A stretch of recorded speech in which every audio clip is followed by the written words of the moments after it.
الرحيم. الحمد لله رب العالمين، والصلاة والسلام على أشرف الأنبياء والمرسلين نبينا محمد وعلى آله وصحبه أجمعين. تم بحمد الله في هذا اليوم الفضيل من تاريخ 7 ذي القعدة في هذا الشهر المحرم من عام 1443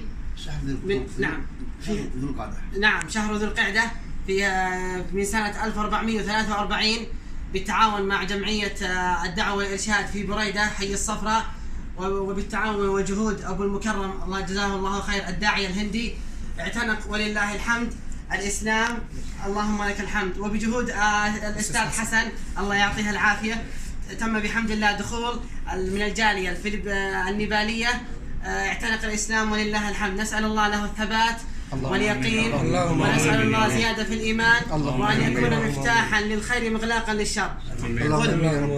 أشهد أن لا إله إلا الله، وأشهد أن محمدا رسول الله.